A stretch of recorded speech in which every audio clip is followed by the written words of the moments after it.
कलयुग ने देखा है कि हमें सोने में स्थान नहीं दिया। हम सोना खोजने को ना परीक्षित महाराज चलन लगे। परीक्षित ने पीछे मुड़ के देखा कलयुग आ रहा है। परीक्षित ने कहा तो स्थान नहीं दिया, वहां जाकर के रहे, हमारे पीछे क्या कर रहा। कलयुग बोलो भाई तो देख रहा है सोना में स्थान, तो सोना कहाँ देखा जाए। उसी समय परीक्षित के सर पे मुकुट जो लगाए थे उस पे निवास कर लिया कलयुग में। जब मुकुट पे निवास कर लिया महाराज, तो रास्ते में लोमस ऋषि का अवसर पड़ा। और लोमस ऋषि ध्यान अवस्था में महाराज बैठे थे। जब लोमस ऋषि ध्यान अवस्था में बैठे थे तब परीक्षित ने कही कि मैं काले नहीं, कलूटे नहीं, कंजूस भी नहीं, हमारे यहाँ सब कुछ है और हम अष्टपुष्ट भी हैं, सुंदर हैं। लेकिन जब महात्मा ने हमें देखो आंखें बंद काय कर ले, अरे हमारे गाने कुमारी हैं। अब वही कलयुग निवास है, बेचारे क्या करें, वे तो पूजा कर रहे हैं आंखें नीचे के। और परीक्षित ने जब महात्मा ने हमें देखे आंखें बंद काय कर ले, हम काने कलूटे तो है नहीं, काने कुमारे तो है नहीं जो जब आंखें बंद कर ले। उसी समय पीछे देखा तो एक मरा हुआ सर्प बना है। परीक्षित ने तीर की नोक से उठाया और लोमस ऋषि की गर्दन में मरा हुआ सर्प डाल दिया महाराज। जब सर्प डाल तो फिर ने बेचारे न जान ही नहीं पाई, ध्यान लगाए भगवान को। परीक्षित चले गए अपने घरे और जब मुकुट उतार के रखो, वो चोरो वो मुकुट तो चोरी का, तो भैया जब मुकुट रखो तो सोना सर से अलग बचेगा, तो कलयुग सोने ही पे रहेगा। तो बुद्धि स्वतंत्र हो गई। याद आई हमने महात्मा जी का अपमान किया, हमने मरा हुआ सर्प डाल दिया। चिंतित रहने लगे, चिंतित रहने लगे परीक्षित महाराज।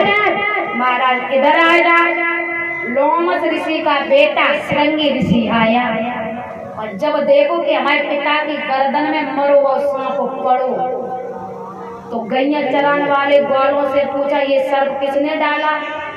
तो ग्वालों ने कह दिया भैया ये सर्प परीक्षित ने डाला तुम्हारे पिता की गर्दन में। तो श्रृंगी ऋषि ने जल लिया हाथ में और श्राप दे दिया कि जा मेरे पिता का अपमान करने वाले 7वें दिन तुझे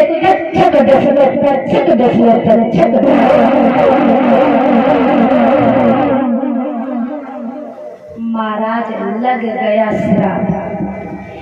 इधर समानी टूटी है लोमस ऋषि की। लोमस ऋषि को पता चला परीक्षित को श्राप लग गया। लोमस ऋषि ने पत्र लिखवाया और कहा परीक्षित तक पहुंचा दो।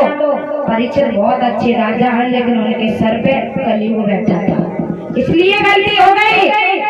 परीक्षित के यहाँ पर पत्र पहुंचा महाराज। परीक्षित ने पत्र में देखा कि 7वें दिन मुझे तक्षक डसनेगा।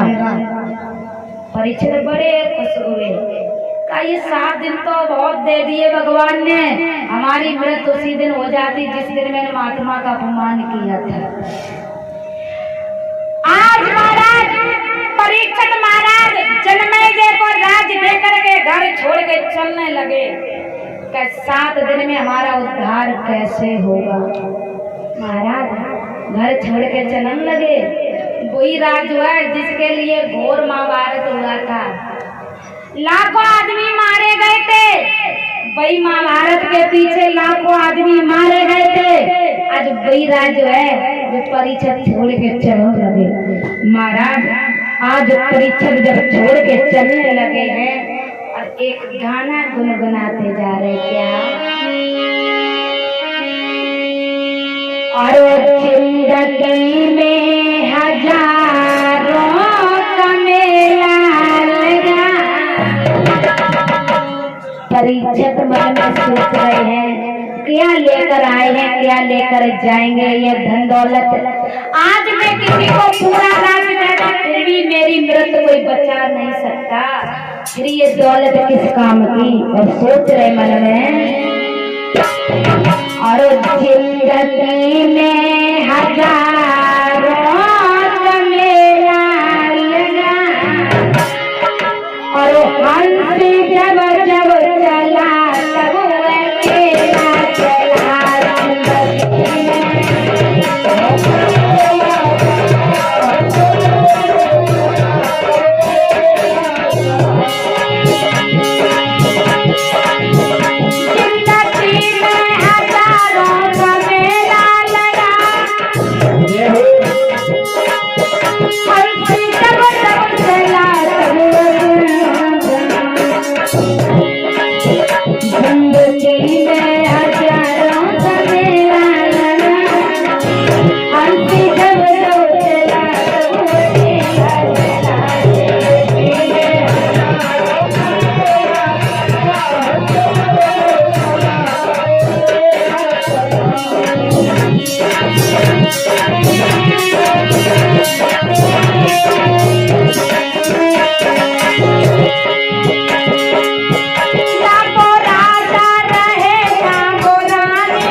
यहाँ पर कितना भी कोई अमीर हो, कितना भी कोई गरीब हो, जब शमशान में जाता है तो उस दिन एक ही इज्जत होती है?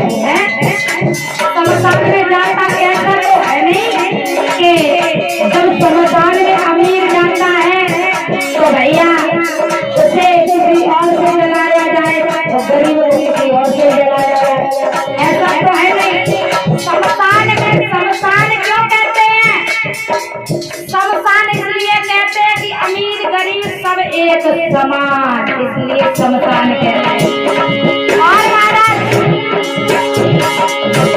चलो ये खुद का शरीर साथ नहीं जा सकता, मरने के बाद ये जो शरीर समाव है वो यही जरूर रह जाइए। तो खुद को शरीर नहीं जा सकता तो भैया कौन किसका बाप, कौन किसकी मैया जा सकती है? कोई किसी का नहीं दुनिया में। अगर घर को उतना ही है साथ में।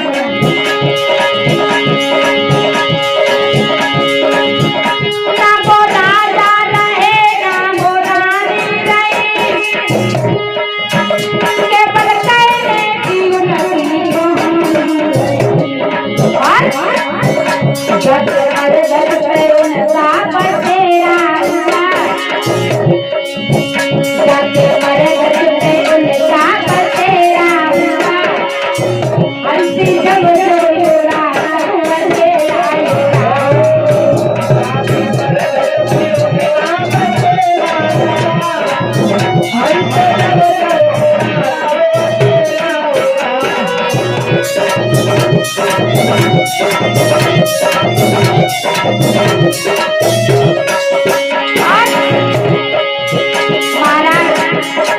चाहे कोई कितना भी साफ सुथरा इंसान हो, गोरा पीला, और चाहे कितना भी कोई काला कच्चा टेढ़ा उठता हो महाराज, लेकिन ये शरीर एक दिन तो मिट्टी में मिल जाएगा।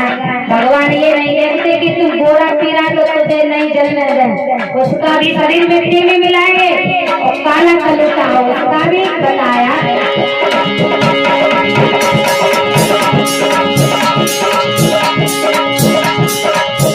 सुंदर काया तेरी खाक मेरे बने, तेरी माया जमीन में दबी